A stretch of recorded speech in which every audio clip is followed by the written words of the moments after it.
Paddy Power has you covered this Cheltenham, with exclusive offers, daily enhanced prices, and all races live streamed. Stick with Paddy and saddle up for the ride of your life. Hello there, welcome along. You're listening to the Racing Post Weekend Postcast with me, Bruce Millington, my Racing Post colleagues Graham Rodway and David Jennings, and from Paddy Power, their red-hot odds compiler Frank Hickey. Cheltenham is looming, but we are going to focus on the weekend action, which features 4 good races at Doncaster. Got some decent stuff at Newbury. There's a really good race at Kelso over in Ireland. I'm sure David and Frank have got plenty of winners for us at Navan on Saturday. And then also we'll look ahead to Leopardstown on Sunday, where Identity Thief tops the bill. We will start, though, with the BetBright Grimthorpe Chase at 3:35 at Doncaster.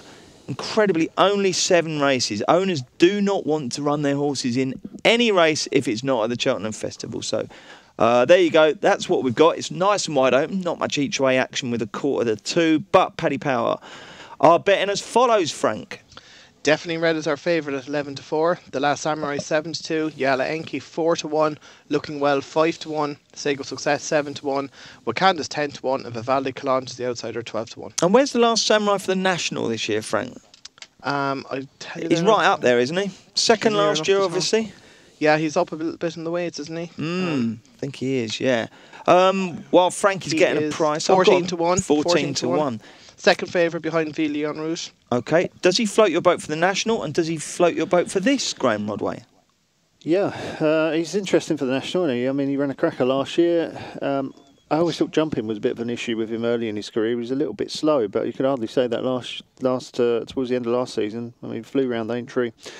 And again, last time, you know, he's a real solid performer. The problem is he's got a lot of weight here, isn't he? He's off around 161 in handicap company, and he's got to give a lot of weight to the rest of the field. I mean, the next best in is 11-1, so he's giving away upwards of £11, and I think he's got some smart performers to give that weight to. Yeah, but if he's better than them on the ratings, what does it matter? Well, yeah, you could. I mean, is there any theory that says that top weights struggle to give away the weight they're supposed to? So it depends. I don't get all that stuff about why it's so hard being a top weight. I don't think it is. It just depends how good the opposition is. I mean, sometimes you get top weight in a poor race, and you know they're class out. But I think in this race, it's not a poor race at all. I think you're looking at definitely Red is quite a classy handicapper to be trying to give £12 to. Unseated rider last time when he was being well beaten by Bristol de May, but I mean Bristol de May looks a lively Gold Cup outsider. That looked a strong race at Haydock. Definitely Red had previously been a bit of an eye catcher on a couple of occasions before winning. Who's going to win this, G-Rod? I don't like tipping favourites, but I think definitely Red. Definitely Red for G-Rod. DJ, who do you like? I like the Last Samurai, Bruce. I think the key thing here is Kim Bailey. He had no winners in January. He had 2 in December. He had 10 in February. And in the last fortnight, he's had 6 winners, 4 seconds and 3 thirds. The Last Samurai was only an 8-year-old last year. I know he won the race off 149, so he's £11 higher now. But I thought it was a better race last year. The Drew's nephew was in it, and he absolutely hammered him. I think the fact that the stable are in such good form, I think the fact that we know he handles the track, I don't think it's as good a race as it was last year, and I think he can beat definitely Red. I think 7-2 is very fair about the Last Samurai. I'm pleased to hear that Kim Bailey stable form, because I'm very much with Charbel. Looks like he might go for the Arkle now, Charbel. Yeah, I was at preview night last night, and Andy McNamara put it up as his charity bet without Altior. Excellent, jolly good. Who do you like, Frank, here? I'd kind of row in behind Graham here and think that while the Last Samurai is he's a good benchmark, you know, he'll run his race at giving £12. Definitely Red could be tough going. I think it probably will depend on how much rain falls between now and tomorrow. I think definitely Red's probably better when it's not really, really testing. But if they don't get too much rain and it's maybe soft or better, I think definitely Red should be difficult enough to beat. And I wouldn't rule out Yala Enki if the heavens do open and it gets really testing. God, look at that forecast for Doncaster this afternoon, G-Rod. Absolutely. 15 mils, my forecast reckons will get today, and another 3 tomorrow. So could end up being quite testing, couldn't it? Yeah, if it gets heavier, I think that'll bring Yala Enki in. He's 10-12 of Charlie Dodge, taking 3 off him. Weatherby might have been a bit quick for him when he was behind definitely Red, but he'd absolutely scooted up at Haydock in the fog the time before. Okay, Frank. Give us a show on the 150 then. The BetBright Casino Handicap Hurdle. 9 runners here. Yeah, we're 4-1 What a Night, 11-2 Point the Way, 6-1 Arthur's Secret, 7-1 The Organist, Ruacana, Seafood and Bryden Boy, 9-1 Red Infantry, and 10-1 Markov. You got a strong fancy here, Graham? Oh no, some of these races at Donny are so tough, aren't they? And this is one of them. Now, What a Night, I see why his favourite absolute class act is carrying top weight in the same way that we had last time, the same way we discussed in the last race. But this time we've got the £5 claimer on. Is it Michael Legg, I think his name is? And that also likes the track as well. I remember it winning there quite tidily before. But it's a tough old race. The horse I've been waiting to bounce back to form is The Organist. A terrible run over fences last time. Just seemed to have completely lost her way over fences. I'd probably give her a chance at a big price if she's a big price, but wide open. What price is The Organist, Frank? She's 7-1. 7-1. Is that big enough, Graham? Oh, I was hoping for a bit bigger. Okay, right. David Jennings, Graham's in one of his vague moods, right? I can't, physically assault my colleagues, but I want to shake him a bit. I want to shake him into life. But do you remember a couple of weeks ago, you were like this, weren't you? And you absolutely did not stop tipping winners. Yeah. I hope that happens again. But so do I. DJ, what have you got for us here? It could be deceptive. The Organist, he wouldn't back it at 7-1. I wouldn't back it at 70-1. I think she's gone at the game. I know she obviously doesn't like jumping fences and she lost her confidence. But geez, it's hard to ask a horse to recover from that type of run at Leicester. It was shocking altogether. Who would you back? I would back Arthur's Secret for the simple reason being that I think a lot of these are on the way down. Ruacana was a Grade 1 winner over hurdles. Hard to believe he was actually John Ferguson's first Grade 1 winner over jumps. And I think he's not as good as he was. I certainly don't think The Organist is as good as he was. And I think Seafood is not as good as he was. A lot of these are on the way down. What a Night, I'm not convinced he's going to be good enough to give weight, that much weight to Arthur's Secret. And Arthur's Secret, I know he keeps finding one too good. He's only won once over jumps, but I thought that was a good run at Musselburgh the last day. He stays. That run behind Clondalk Camphor at Musselburgh is a good benchmark. He's only £4 higher now than his last run at Musselburgh. He was just done on the line by El Bandit, and by process of elimination in that, I think he's the only improver in the race. I think Arthur's Secret might win it. Okay, very quickly, we're going to teach David Jennings to say Musselburgh, because he keeps saying Musselburgh. Okay. What do I say? Have a go. Say Musselburgh.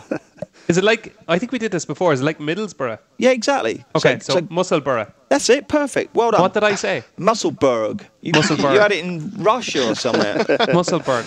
Okay, excellent. Okay. Frank, who'd you like? Yeah, it wasn't a race I was in love with. I'd be keeping an eye on Seafood. I wouldn't be surprised if they're giving him a spin over hurdles before a crack at the top of him at Aintree later in the year. But I thought Point the Way was a little bit interesting. He's been dropped a couple of pounds from the start of the year. He hasn't been overly impressive in any of his runs, but if you go back to last year, he handled soft and heavy ground, no problem, won a few races on it. Was sixth, beaten a fair bit in the fixed brush hurdle, but that was a fairly strong race in relation to this race, and say it'd be about 11-2, 6-1. I'd be giving him an each race shout in this race. All the action's on ITV tomorrow. None of this ITV4 nonsense. It's on the main channel. Yeah, 2:25. The BetBright Handicap Chase. 6 go to post. And how do Paddy Power bet, Frank?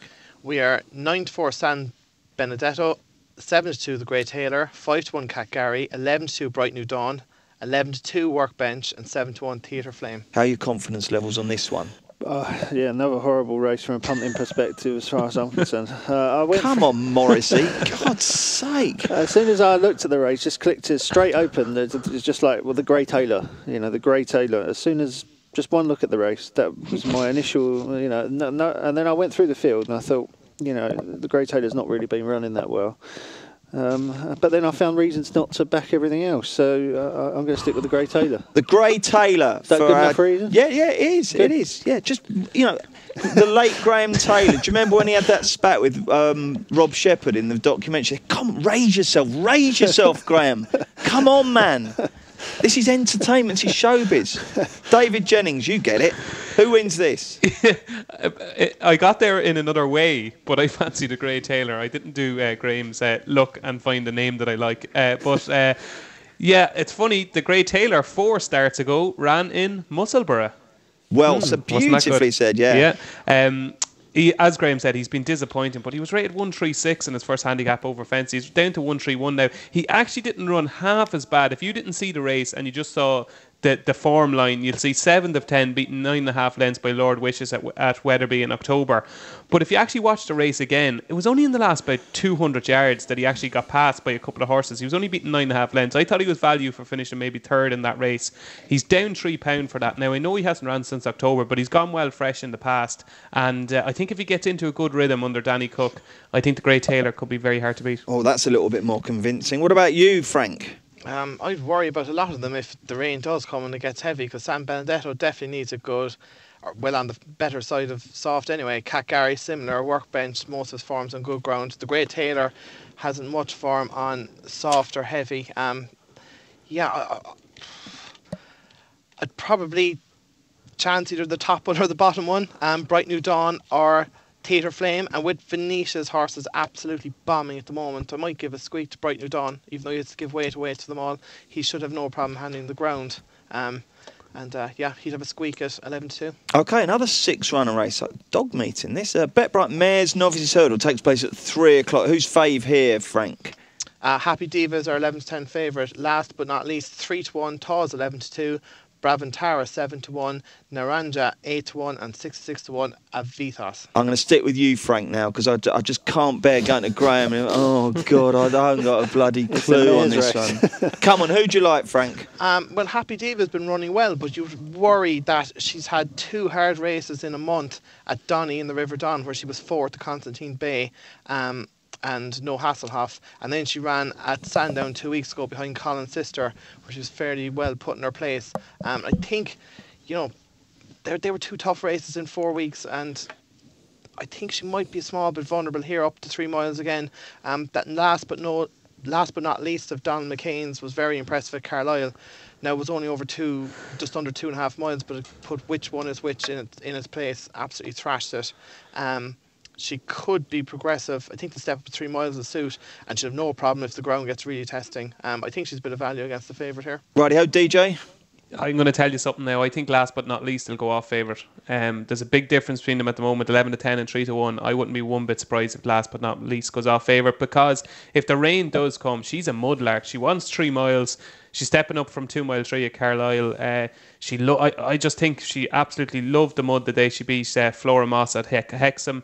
I think she's plenty of scope for improvement, and Happy Diva, as Frank said, I echo everything Frank said. She had a real tough race at Sandown. Now, she jumps well, and she's a lovely mare. Like, she goes on and gets about her business, but last but not least, could be above average. I don't think 1-2-7 is as good as she's going to be, and I think she'll go off favourite. Okay, 2 votes for last but not least. Last but not least, Graham Rodway. Not a race I got a strong view on. Naranja, maybe a big Naranka. Price. Yeah, Naranka. Do you know what that means in Spanish? Orange, is it? Well done. Yeah, orange. A big price. The maybe. future's bright. The future's orange, eh, Graham? Yeah, we're 3rd to Michael Easy, a decent bumper at Cheltenham. Always been quite highly regarded. Bumped into a couple of useful types over hurdles. I can see it running well. Has your baby been keeping you up? How'd you guess? I don't know, it was just a hunch. Right, okay, on Monday we've got a new weekly competition. You can win a free bet, and on Monday we asked you, when we had Sam Twiston Davis in the studio, that was good fun, how many festival winners he's ridden. The answer was 7, and David Meacham from Merseyside wins a free £25 bet from Paddy Power. Well done, David. Tune in to Monday's Racing Postcast for another chance to win a free bet. We're back with Newbury in just a sec. Paddy's gearing up for Cheltenham with this incredible horse racing offer. For the first 5 races every day of the Cheltenham Festival, it's money back as a free bet if your horse finishes second. Max £20 per race. T&Cs apply. 18 plus gambleware.co.uk. Welcome back, Bruce Millington, Graham Rodway, David Jennings and Paddy Powers. Frank Hickey are looking ahead to Newbury, another meeting which is being televised by ITV, and the first TV's race is the 205. It's a veterans chase. We love a veterans chase, and this one has got all our old friends in. It's very competitive. Paddy Power, how do they bet, Frank? Of Whalen's Boys 4-1, Harry Topper 9-2, Rocky Creek and Loose Chips are both 7-1, Shot of Vodka 8-1, No Duffer, Katenko 10-1, and we're 12-1 bar. Right, that Doncaster stuff didn't do it for you, Graham, did it? But this Newbury card's good, isn't it, eh? This is actually a more interesting card and a much more interesting betting race. Here we go, he's warmed up. There's a good bet in this. Harry Topper. We've just spoken about Kim Bailey's form. He's absolutely flying. He ran on well at Devon and Exeter last time, didn't he? Yeah. What an eye-catcher he was behind Perfect Candidate and What's Happening. Both of them are... Well, Perfect Candidate's a very useful type for veterans chases, and What's Happening was a very promising run. I think that'll win next time out, and this one was keeping on well behind them. Now, we see, I think James Burnett was this morning, our Lambourne correspondent, tweeting out the weather down in Newbury. Oh, it looked horrid there. It did, really did. It was absolutely pouring down. And Harry Topper's a real mudlark, so the heavier it gets, the better. He likes this track. He stays well. Kim Bailey in form, as we've heard. He's a great bet in this, I think, Harry Topper. Oh, excellent. What price is Harry Topper again, Frank? 9-2. 9-2. Right, David Jennings, follow that. So he's warmed to his task Guess now. what, Graham? I fancy Harry Topper as well. Do you like it when DJ agrees with you? Don't answer that. Or don't you care? No, I think it's generally a good thing, yeah. Excellent. Great minds. Coming in, DJ, why? Thanks, Graham. As Graham said, Kim Bailey form and he's in cracking form. And if you actually go back through Harry Topper's form, he's ran 3 times at Newbury and he won the first 2 of those. So he won a Grade 2 as a novice chaser. He beat Alfarov, or that was the Demon chase actually, and then he won a novice chase in it as well actually. But I just thought there was so much more sign of life the last time. Like I know he doesn't travel with any great fluency in a race, but there was a little bit more kind of zest there last time. Like he wasn't off the bridle after a fence like he was in the Welsh National. There was more he looked like he was back enjoying it. And I think if he does jump the first 3 or 4 okay, and is still travelling within himself with a circuit to race, I think he's got a mighty chance. Excellent. I love the way DJ says, so he did. It's a lovely little thing, that. Really nice. Frank Hickey, who do you like here? I nearly agree with the lads, particularly if it rains and it gets even deeper at Newbury. I think it can't get tough enough for him. I'd be willing to give him a squeak. I think he's well handicapped. Be keeping an eye on Off Wayland's boy to see if he can come back to life, but he was terrible at Ascot, and if Harry Topper wasn't to win, I'd give Shot of Vodka a squeak down the bottom as well. He's only a pound higher than when running away with this race last year. Righty, I think he can go well. Excellent. Good stuff, lads. Well done. 240. It's the William Hill High Five supporting Greatwood Handicap Hurdle. There's 12 runners, and Frank, how are your employers betting on it? We are 7-2 Bloody Mary, 9-2 London Prize, 13-2 Some Kind of King, 15-2 Chesterfield, 8-1 Melodic Rendezvous, 10-1 Mont Bazan and Canton Prince, and Golden Birthday, and we're 16-1 Bar. And Graham, this revolves around Bloody Mary, doesn't it? A good third behind Limini in the Mayor's Novices Hurdle at the festival last year. Definitely, and I backed Bloody Mary for that race, anti-post, before she had even run in England. Someone told me something. I can't remember what it was. Probably to back Bloody Mary. Yeah, there was a rumour going around that she was quite good. I can't remember now who told me. But anyway, she won nicely at Taunton, I think it was, on really heavy ground. She's got loads of heavy and soft ground form. All her forms on heavy and soft. She's tiny, absolutely tiny, but she tries really hard. Very, very tough. So I haven't got any worries about her going in open company and handicap hurdle like this. And that was a cracking run, obviously, behind Limini on ground that I'm sure would have been a bit quicker than ideal. As I say, she likes plenty of cut. I backed Limini for the champion hurdle, so I got back Bloody Mary for this, didn't I? You certainly do, Graham. That's a great case. Yeah, Bloody Mary. It's a good name as well, isn't it? A proper racehorse's name, that, isn't it? Who do you fancy, David? I'd be willing to give Mount Bazan a lash. Now, obviously, he's ran about 4 times in about 4 years, but he's rated 135, and I just thought Alan King was interviewed the other day about him and at the races, and I just thought he thought there was still a little bit of zest there. The fact that they're persevering with him suggests that, you know, obviously he's showing something at home, and he's off 135. Like, this was a proper novice hurdler. Nearly won the Supreme the year Cinders and Ashes won it. Yeah, I'd chance him if he drifted. He's 10s at the minute with pairs. If he drifted out to 14 or 16, I think he's a type of horse he could come there and win on the bridle. So he has class. So I'd maybe take a stab on him. Okay, Frankie, who do you like? I'm willing to give Chesterfield one last vote. He ran well on his comeback after 2 years off at Ascot behind Brain Power. Went to Kempton for the Lanzarote where he wasn't unbacked. Was given a bit of a strange ride. He was wide the whole way. He was very keen that day. Yeah, he was very keen. Like he needs to be covered up, and they had him out wide, and he just ran away with the jockey. He had nothing left in the straight then. But I thought it dropped to 2 miles and maybe soft ground, make it a bit of a test at 2 miles. I think he still retains a fair bit of the ability he showed before he had a layoff. And about 15-2, I wouldn't be surprised if there's 10s floating around later. I'd chance him each way. Graham, you're definitely making the best cases for these horses now, mate. It's absolutely astonishing. Oh, it's brilliant. Yeah, your sectional times for this postcast have been incredible. Absolutely tailed off early, and now you're flying. The big race on the Newbury card is the 3:15 William Hill High Five, supporting Greatwood Gold Cup Handicap Chase. There are 10 runners. And Frank Hickey, how did Paddy Power bet on it? Old Grange Wood is 5-2, Victor Tuzane 5-1, Vibrato Valtata 7-1, Thomas Crapper is 15-2, Hollywoodine 8-1, O'Main Lee 9-1, 10-1 Dresden and Tornado in Milan, and more bucks, and Shadows Lenton is 20-1. Take it away, Maestro.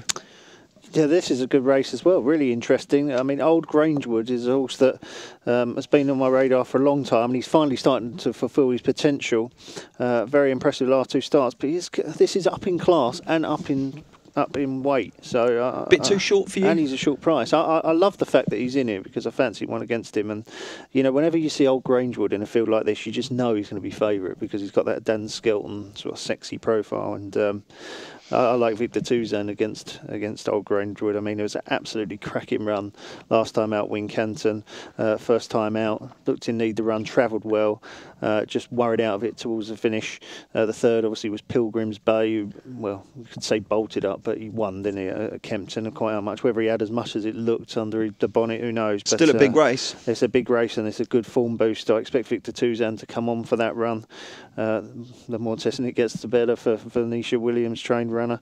There's just a couple other worth mentioning. O'Mainley, who just runs well at the track. I mean, he either wins or pulls up. You just don't know which one's going to turn up. But sometimes Usually pulls up. Usually pulls up, but sometimes the Newbury turns up and wins easy. And the other one's Dresden, who's well handicapped, and is surely going to strike at some point. But got thrashed by Old Grangewood quite recently, and Old Grangewood's probably a bit more improvement to come. So I can't really see him beating Old Grangewood. Anyway, Victor Tuzan to win. Brilliant. Follow that, DJ. Victor Tuzane, Bruce. Venetia Williams' form, I think Frank alluded to it earlier. She's had, I think, 11 winners in 11 days. 4 of her last 6 have won. 3 of her last 4. So they're absolutely bombing at the moment. And as Graham said, Victor Tuzane really like catch and race a run at Wincanton. That was on heavy ground as well. And looked, it was like just one of these races when you see the finish, you just go, my God, that's going to win next time. It's gone up £5 for it, but I think it deserved the £5. And I know Dusky Lark was a little bit disappointing earlier on this week, but I think everything is in place for Victor Tuzan to run a big race here. 2 votes for Victor Tuzan. Who do you like, Frank? It's a certainty, Bruce. Oh, this Venetia's form is absolutely unbelievable at the moment. That Wincanton race, even using Pilgrim's Bay, the 5th Gores Island was going to win Kempton on the same day, and it came down at the last. Dusky Lark disappointed Ludlow yesterday, but if this steps forward at all for the return there at Wincanton, this will win, and I think it could win easy enough. Absolutely love it. Who needs Paul Keeley when the boys are in such good form? Do you know, by the way, DJ, obviously we did a preview on, was it Tuesday night? Yeah, Tuesday night. Do you know, Paul Keeley's done one each of the next 2 nights. When I got home from that one we went to, DJ, I had to have a lie down for about 14 hours. Keels has been out Wednesday night and Thursday night, and he went to the casino afterwards, both. How does he do it, David? And drank more than the 2 of us put together. It's well, that's not saying anything. I mean, he's got far more impressive drinking feats than that, but the man's unbelievable, isn't he? He's a machine. Although he didn't make it for this one, so shame on him. Right then, anything else on Saturday? Let's touch on that 4 o'clock at Kelso. Tenor Nevenay versus Le Mercure. We haven't got cards for it, I don't think. Oh, yes, we do. Yeah, we do, Graham. It's quite an interesting race, isn't it, this one? Because Tenor Nevenay was obviously astonishing at Ascot, really, wasn't he? And Le Mercure, you know, put it up to Native River for a long way, didn't he? Who do you think will win this one? He's a bit like O'Mainley, isn't he? Tenor Nevenay. I mean, where did that run come from? It's incredible, wasn't it? There's just like, you know, a bunch of average figures, a bunch of average form, and then all of a sudden, potential Gold Cup form. Mind you, Ben Hutton tipped him in Spotlight. Oh, really? Yeah, so he sussed it. I mean, if that was in the Gold Cup, it'd be a lively outsider if you get 40s or 50s, I think, on that run anyway. But, you know, it's probably, who knows if it's going to turn it out and do it again. Venetia's obviously flying from Le Mercure is probably the more solid option, but that's I hate that. I hate that as a punting pearl. I hate this word solid option, you know, because it's the obvious, isn't it? You know, yeah, not a betting race for me. There is a cracking card at Lingfield. It's worth mentioning. Okay, well let's mention away. Go on. I've got all my best bets are at Lingfield. Okay, well take it away. How many have you got? 3, I think. 3. Go on then. Whiz through them. I'm gonna have to whiz through them. Never mind you, Jesus, David Jennings.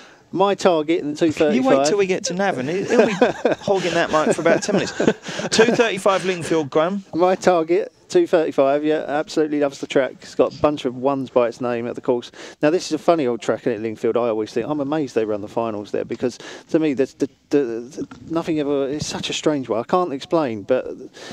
The way they come off that bend is very, very tight, and then it's sort of short into the straight. Sometimes they fly down the outside. Sometimes I can never. But this horse loves it. You're right. You can't explain it, can you? I can't explain why it's strange, but it's weird. Yeah. And this horse has got that sort of tactical speed, and that it just. It's got the Lingfield factor. Just loves. I wouldn't back it off this weight anywhere else, but Lingfield. I just think so we got that in. What's it called? 235. It's unbeatable. My target. My target is unbeatable in the 235. What else have we got, Graham? I'm trying to find Encore Door in the 345. Right. Now this one has been an eye catcher massively, certainly at Lingfield I think 3 starts ago, and then last time at Wolverhampton missed the break and absolutely flew home. That should win. Who's the other one? And the last one is in the 420, second fault, will be a short price, but won a hot race at Kempton last time that's been franked. I think the third and second finished first and second at Lingfield next time. Second fault beaten pointless. Good man. Right, DJ, anything else for you? Either at Kelso, on the undercard at Doncaster or Newbury, Lingfield, or of course your home course, Navan. I love the way Graham said, I can't describe what Lingfield is like, then proceeded to try and describe what Lingfield is like, and then decided, no, you're right, I actually can't. No, he proved his initial thought. 2 at Navan for you, Bruce. The 430, I Knew Well, owned by JP and Tom Taff. Nothing really went right the last day at Leopardstown. It had got a good ride from Mark Walsh the time before to win at Fairyhouse. I still think it's well handicapped off at 111. And King's Bandit, like, he simply has to win that beginner's chase at 355. It's a shocking race. He's the best horse in it by a considerable margin, and it's just a case of a clear round, I think. Frankie, give us your Saturday pearls that aren't your nap. The 130 at Newbury, Royal Guardsman generally goes well at Newbury. He disappointed there last time, but he's back down to last winning mark, and that race doesn't look like it's full with a load of horses in form. I think he might cause a bit of a shock. I think he'll be at least 12 or 14 to 1 at some stage this evening. He's definitely an each-way bet for me. Okay, lovely. Let's get the naps. If he doesn't win, I will be absolutely staggered. I think it's a stone-cold certainty. Graham Rodway. Can you just go to the other boy? Just because I've got one at Newcastle, but I can't find it. I'm letting this out. It's very, very, very slow here. I don't know what's okay. It's obviously such a strong fancy. It's burned into his memory, but he can't remember it for now. There's so many. David Jennings.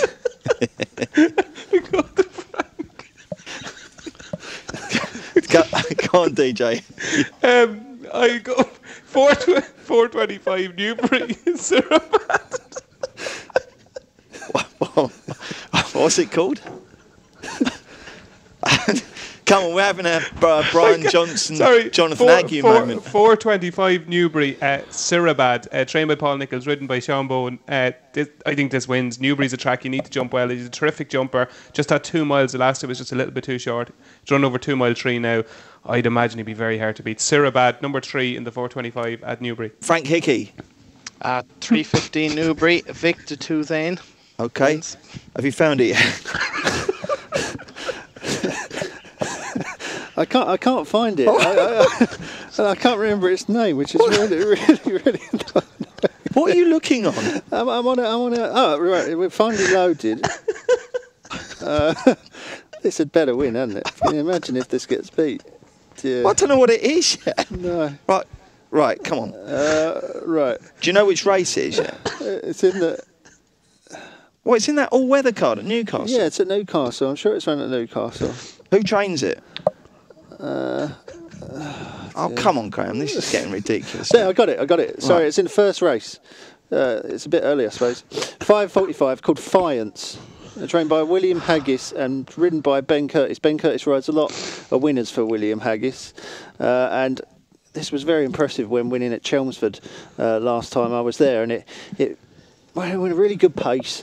I thought they'd gone too hard, but Fiance just kept finding and showed a really good attitude. And the third, Traveller, hacked up the other day at Lingfield to frank the form. I think Fiance is well treated, handicap debutant. 5:45 Newcastle. That's just come through as a non-runner. No, it hasn't. But don't tell me I've got to find another one. No, you don't. Fiance, that's it. Right, okay, great. We're back in a moment.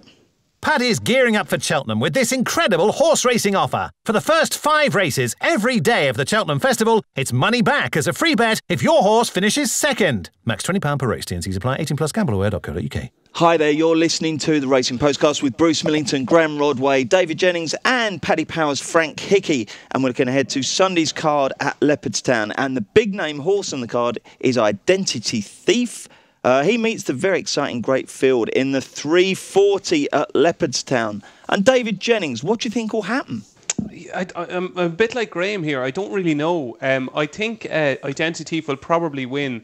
Like we'll come to Frank now, and we were talking before we came on why he's not running in the Grand Annual at the festival, because you think his mark is quite lenient for what he's achieved. You have to remember he's a Grade 1 novice hurdler who beat Petit Mouchoir, so the form is really, really good, and he's got a mark of 143 over fences. But I just get the impression that Identity Thief is a little bit classier than him. And I know from talking to Henry, like, he unseated his rider at the first to last day, and I was completely against him in that race because I thought he had too much to prove. But he's taken a significant drop in class here, and I think he'll probably win, even though I never like tipping or backing Identity Thief, but I think he'll probably win. Who do you think will win this one, Frank? As Dave was saying there, I'm absolutely flabbergasted that Don't Touch It isn't going for the Grand Annual. He got a handicap mark in Ireland of 143. You'd be guessing Phil Smith probably bumped him up to 146 or something. Can he not run in both? He's not even entered. Oh, he's not entered, no. Which I can't believe. Like, I think he would have been close to a steering job off that kind of a mark. He would have been favourite. Oh, 100%. I was saying it around the office. He was like 20 to 1, when the betting went up first, and I was like, this is going to be a plot, your typical JP one. But there must be a reason why they're not taking him to Cheltenham. I'd fancy him, particularly with Mark Walsh picking Don't Touch It over Great Field. I'd fancy him to beat Identity Thief. Woodland Opera is interesting enough in there too, but Don't Touch It ran at Christmas behind Blue Rouge and Gangster, and he travelled much the best of them that day. Just he didn't get home from the back of the last. He had nothing left. 2 miles of his trip, and I think he might be a little bit of value against Identity Thief. It's a decent enough heat, isn't it? Just 9 days before Cheltenham. You got a view, G-Rod? Well, Identity Thief's been a bit of a disaster, hasn't it? The chasing the last couple of starts. I mean, they must be absolutely gutted because he looked really good. I was just surprised, like Frank said, that Jody McGarvey rides Great Field and Mark Walsh is on the other one. To my eye, anyway, purely on form, Great Field. I'd much prefer back in that one. Jody rode Great Field at Goran, so maybe there's not a lot in it, and I suspect that might be might get a bigger price. So a few quid on Great Field for you, G-Rod, why not? Okay, yeah, why not indeed. 410 is the TRI Equestrian Handicap Chase. DJ, who wins? Really like one here, Bruce. Number 6 on your race card, Barely Legal. That's trained by Carl Thornton, ridden by David Mullins. Off a mark of 123. Fancied it to run really well at the Irish Champion Hurdle meeting. It was 4 to Catlap. Off 123, but it just jumped deplorably down the back straight. It did terrifically well to only be beaten just over 6 lengths that day. I think hopefully that run will bring him on. If he jumps a little bit better, David Mullins a good book and only 11 stone, loves Leopardstown. I think Barely Legal ticks a lot of boxes. Frank? I have no strong opinion on this, Bruce, to be honest. Okay, well, let's look at the rest of the Leopardstown card. David Jennings, fancy anything else? I do indeed, yeah. In the opening race, I'm all over Tycoon Prince, who I think needs to win to hopefully get into the county hurdle. He's only rated 136, and he's number 47 on the list in the county hurdle. He's a bloody good horse that they think a lot of. He's had a lot of problems, but like 136 doesn't even start to tell you how talented this horse is. Now, he's a ton to find on official ratings with Diakali and Hidden Cyclone, but I think he could end up being as good as them, so I think he needs to win that opening race. That's the 210, and in the 240, a horse that's crying out for a step up and trip is Harold Pito, trained by Alan Fleming for Barry Connell, ridden by Dennis O'Regan. I think that he just needs 2.5 miles. I thought he ran well the last time at Leopardstown, and I think he'd be very hard to beat. Frank, anything for us at Leopardstown? Yeah, that first race is a cracker from the point of view, probably for the future in mind. But Arco is Arco, I don't know how to pronounce it, of Willie Mullins making his first start. He's been a bit of a hype horse. I assume they're going to keep him over hurdles. Ruby's riding the other one now. I know Ruby's riding the other one, so which is interesting, and Diacari then Townend on. So they'd be ones to keep an eye on. I agree with David. Tycoon Prince might win that. Mellon backers will be watching Broken Soul keenly enough in the second race. If he gets turned over again, it might be a negative towards Mellon. I wouldn't be surprised if Harold Pito beat him, so I go in with Dave there. And I wouldn't be shocked in D310 if Joshua Lane turned the form around with Grand Partner, if his jumping can sharpen up a small bit. He'll probably be second fav to Grand Partner, but yeah, I wouldn't be surprised if he turned the form around. Graham, have you got any Sunday fancies? There's a meeting at Huntingdon that features a listed mares chase. Yeah, I didn't look at it, I must admit. Huntingdon is quite a local course to me, but I am working sadly on Sunday, so I won't be able to get up there. But yeah, no strong fancy. So you're going to duck out. So so the weekend plans? You're working Sunday, yeah? Working Sunday. What about tomorrow? Can you get some shut-eye, do you think? Freshen up a bit. Oh, I wish I could. Yeah, that would help. Is he a good sleeper, little Ewan? He is. Is he Ewan or Evan? Evan, yeah. Evan, sorry, yeah, mate. The only problem is that when he does wake up, which is once every 2 or 3 hours, he wakes the other one up. Oh, really? Because the rooms are quite close. So, and the other one's harder to get down. Once he's awake, he wants to get up and go play. So, nightmare. So yeah, it's quite tough at the moment. But I've got the mother-in-law staying as well, which is obviously great fun. So it's all hard work at home at the moment. Oh, that's a shame. But hopefully I'll be able to watch the racing. This is bad, really, because you've gone through the having children thing, and you're just going through all the hard yards. Frank's just got married. David's going to be proposing to Aoife in May, so you're going to be putting them off here. I mean, can you put in a positive word for fatherhood? There is a positive. The positive of the mother-in-law being over was that I did manage to get out to Chelmsford. I didn't know what you were going to say there. The positive is that to see a Willie Mullins horse got out running. to Chelmsford. There was a Willie Mullins horse down there called PKC, but I just strangely bumped into these guys. They come over and they were showing me my column, telling me how badly my tips had run there that evening, which was great, obviously. Especially as one of them had virtually refused to race, missed the break by 15 lengths, which I did, put him right on. But there was a girl there who she said to me, "What's going to win the next race?" And I said, "If I'd bet the second favourite." She said, "No." She said, "The favourite will win." She said, "I work in the yard. It's absolutely flying. Did a great piece of work the other day." Well, this thing came out, and it's the easiest winner you're going to see, won by like 8 lengths. I said, "Well, what's the best horse in the yard you've got?" This is Jeremy Nasida's yard. She said, "Tranquil Star." She said, "This could win the Oaks." She said, "He's really good." So that's a one for the tracker. That's a tremendous story, isn't it? We went from childbirth and not sleeping to the mother-in-law to Chelmsford to Tranquil Star winning the Oaks for Jeremy Nasida in June. Never run. She's never run. That's amazing. Right, a quick one before we go. What's the last Cheltenham bet you had? David Jennings. Shantou Village in the Brown Advisory Plate. Okay. Frank? Are you coming to our weekend plans? No. No. No. We'll do weekend plans. What have you got, David? Sorry, no. I don't really it's not give really a toss plans, what you're doing, but go on. It's just interesting. Last year I was at a preview night in the Sunnybank pub in Dublin, and the guy that owns the pub, Peter Garvey, did a lucky 63 with my tips on the first day, and he won like 50 grand. Oh, so yeah. That preview night is on tonight. He gave you a free pint, didn't he, or something? No, I got a suit out of it in the end. Did you? Yeah. No, very nice suit. But that preview night is on tonight, and it's Good Enough panel with David Casey, and our old colleague Johnny Ward is there as well, and Tony Martin. Excellent stuff. And then anything nice? Has he got any David Jennings time?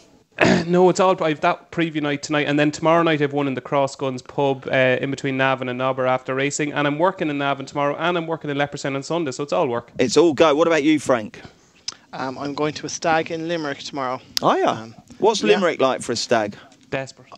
I've never been there, to be honest. The lads are going mountain biking early in the day. But sure, I'm married now, so I'm just letting myself go, so there's no point in doing any exercise like that. Have you had any instructions from Jill? She wants you in bed by match of the day. No, just come back alive. That's about it. Well, you should be able to manage that, shouldn't you? Yeah, geez, I've done it this far now, so I assume I can do it one more night, like so. And who was your most recent Cheltenham bet, Frank?